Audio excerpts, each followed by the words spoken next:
Welcome to ancient Rome.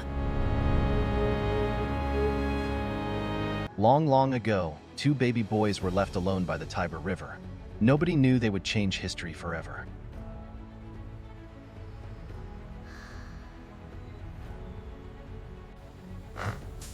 According to legend, a wild she-wolf found them and raised them like her own cubs. Just like a real mum. On 7 hills above the river, a small village began to grow. The factors that led to the Renaissance: wealth, trade, and new ideas. At first, 7 kings ruled Rome. They were powerful and built the first roads, the first buildings, the first laws. Enough kings!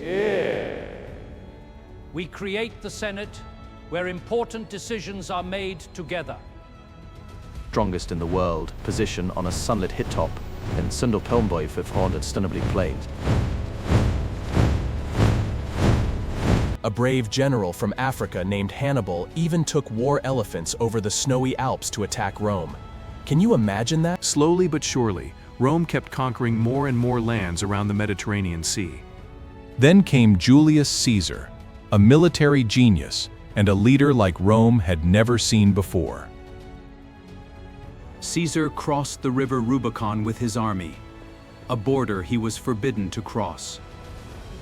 But he crossed it anyway.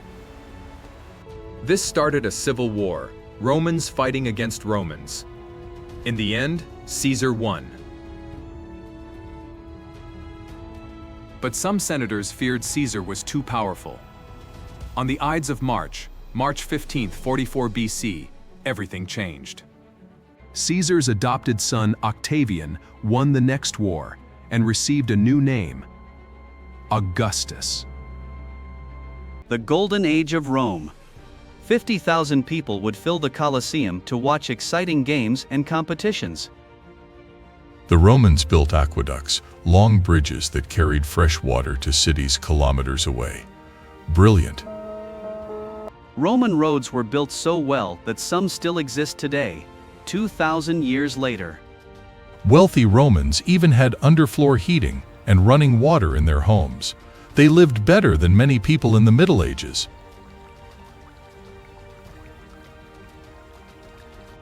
But not all emperors were good. Some were very, very strange. And that became a big problem for Rome.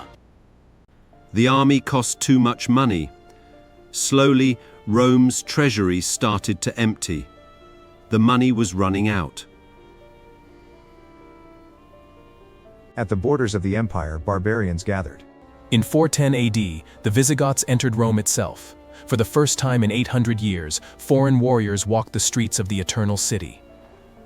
Once bustling and alive, the Roman Forum was slowly taken over by weeds and grass. A great civilization was fading away.